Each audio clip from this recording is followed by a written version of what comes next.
साथियों ये पंडाल है, ये पानी के हवाले हो चुका होगा और बहने से बच गया है। और जियो बैग जिस तरीके से यहाँ दिया गया है, क्या कहना चाहेंगे? ये जियो बैग जो जिस तरह के ढाल जो भी हवा में चल रहे हैं, ये कटे ना, रोड टूटे ना, इसीलिए जियो बैग का प्रयोग किए हैं।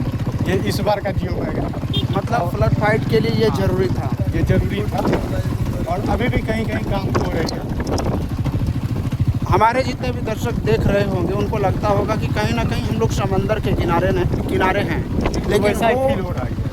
ये व्यू से पता चलता है कि समंदर के किनारे हैं, लेकिन ऐसा कोई बात नहीं है। हम लोग बिहार में ही हैं और बाखरपुर में हैं।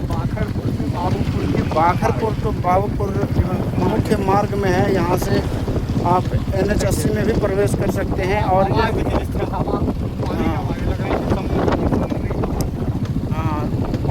पानी की जो लहरें हैं वो ये बयां कर रही है कि अगर मेरे आगोश में कोई आए तो उसको हम अपने में समा लेंगे।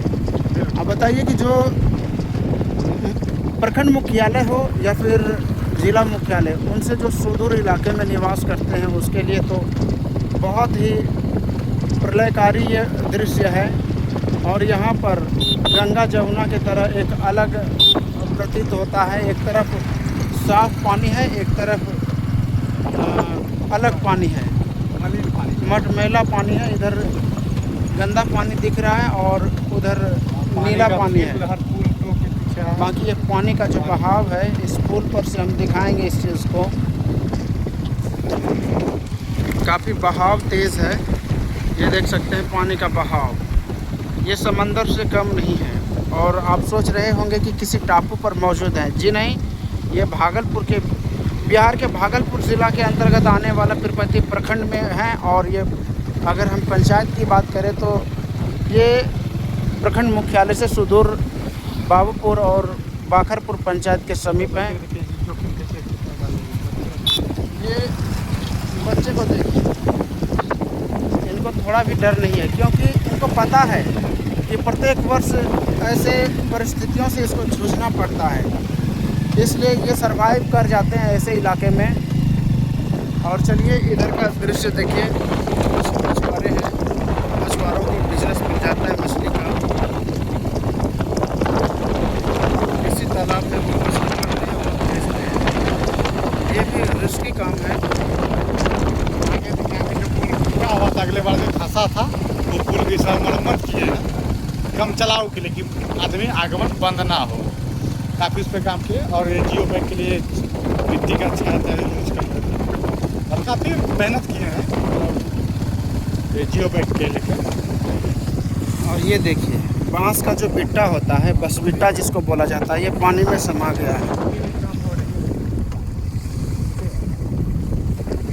क्या हाल हो, कैसनो काम चली रहलो छे? काम देबो एकरा ढलान से कटे छै कि तरिस काटी रहलो छे। अच्छा, ई हरेक साल सब एतय छै ओइ पर लीर तक घास मारै छै। ई गंगा जी नहीं छै? नहीं गंगा जी नहीं है, खेत छै, खेत है। तब पर भी इतना हिलोर मारे हवा से हवा से। यहाँ पीछे अपना नहर है, नहर तक पर। ओहो, नहर है बीच में। हाँ घाट के जैसे अगर ऐसनो रहते तब रोड कटल सके छे। अगर अगर जहाँ ऐसनो हवा रहले तो रोड कटल सके छे और पानी रे बहाव ज्यादा रहले तो ये अगर नदी बीच से काफी रुका होता है। हाँ रुका होता है। ई केकरो तहत ई सब दिया रहलो छे। अच्छा, पवन यादव कहलगांव विधायक, उसका चौनी का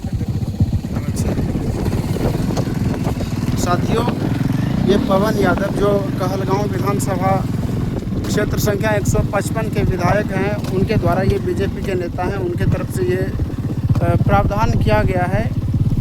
हालांकि ये टिकाऊ नहीं है, टिकेगा नहीं। ये देख सकते हैं उसका गोल्डन का, हाँ, पत्थर पत्थर, बड़े बड़े पत्थरों से इसको बांधा जाना चाहिए था। मार्च अप्रैल में। हाँ, इससे ज़्यादा सुविधा ये भी होता है कि जियो बैग भी काम कर जाता है इसमें। क्या जियो बैग का चलता जो पानी के पहले जब जिसमें सूखा रहता उस समय जियो बैग पे, मतलब इसमें समझ लीजिए कि फ्लड फाइट से पहले अगर फ्लड के लिए करना होगा तो उससे पहले आपको जियो बैग लगा देना चाहिए। जैसे कि यहाँ देख सकते सूखा दिन में, ये बरसात में तो पानी नहीं चलेगा, इसीलिए जियो बैग। और ये उतना सक्सेस नहीं है ये लूट मूट गर्दी देखे ही जियो बैग नहीं है, इसी तरह चलते रहेगा। और ये मुख्य मार्ग पुल जो अगले बार डैमेज हुए था, ये पुल टेम्प्रोरी बनाया गया है कि मतलब किस तरह यात्रा का आगमन बंद ना हो।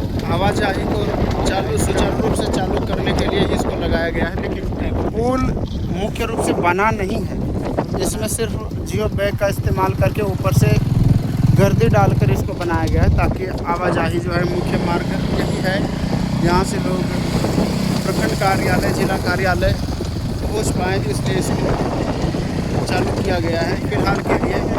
शुरुआती में दिया जाए मार्च अप्रैल के माह में, हाँ, तो काफ़ी अच्छी सर बोल्डर का काम किया जाए तो बहुत अच्छी लगी। लेकिन अभी नहीं कर रहा है, लेकिन देखिए चुनाव है, चुनाव के माहौल में क्या होगा।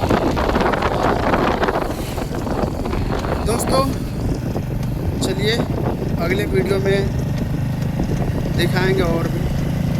नमस्कार।